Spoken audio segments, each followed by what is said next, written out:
Vote লিয়া দা ওর কিনে বেতন বাড়ায় আর গরিব কয় তুই খাটিয়া খা। এই কথা কোন লেখা কি গরিবের 10 বিঘা জমি আবাদ করে আজ পানি নাই, কেন এই ধান পরে যাবি?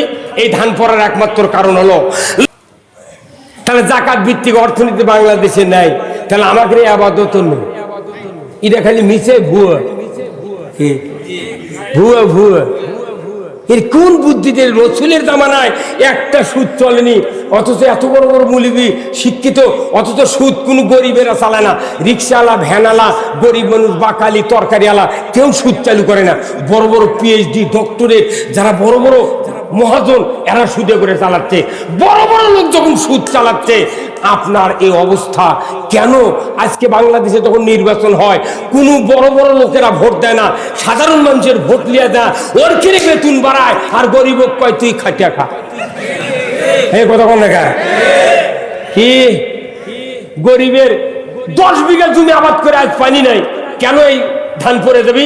এই ধান পড়ার একমাত্র কারণ হলো লা ফাতাহানা আলাইহিম বারাকাতুম মিনাস সামাই ওয়াল আরদ। আমার আল্লাহ বলছেন, যখন জমিনে ভয় করার নীতি তোমরা কায়েম করবে, তখন আসমান আর জমিনের বরকতের দরজা তোমাদের জন্য খুলে দেব।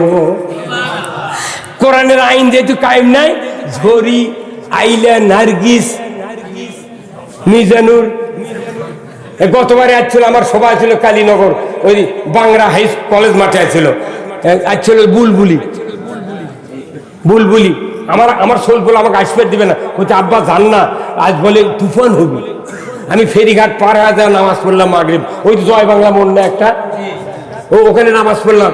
তখন দেখি যে আকাশের দিক থেকে দেখি একবার ক্লিয়ার, মোবাইল করে বাইরে বললাম বাবা আকাশ ক্লিয়ার, বোধহয় ঝরিয়ে আসছে না। তো একদম করছে যে এবার ইন্ডিয়া পার হয়ে গেছে। কতক্ষণ তো এইগুলি কেন হচ্ছে?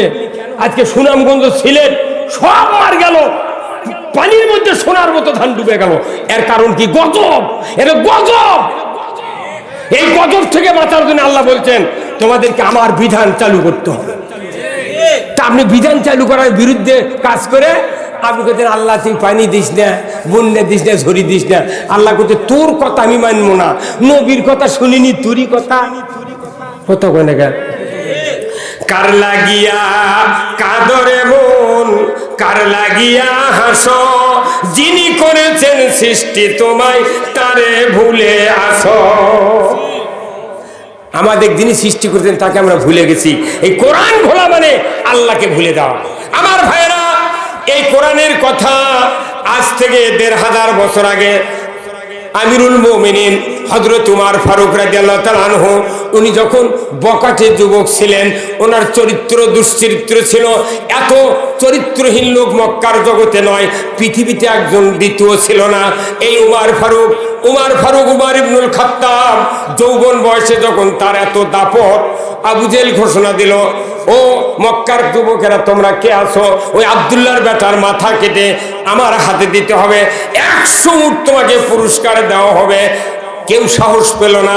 উমর তরবারি নিয়ে দাঁড়িয়ে গেল, ও আবু জাহেল, তোমার ওয়াদা যদি ঠিক থাকে আমি নিমিষের ভিতরে মুহাম্মাদের মাথা তোমার হাতে দিয়ে দেব। জোরে কন্যা উযুবিল্লাহ। তখন উটের লোভে মানুষ খুন করছে, এখন টাকার লোভে করছে। কত কোনে গায় টাকার লোভে, প্রমোশনের লোভে এগুলো করছে। ওই একই পদ্ধতি, খালি পদ্ধতি বদলাছে। কথা কোন না গায়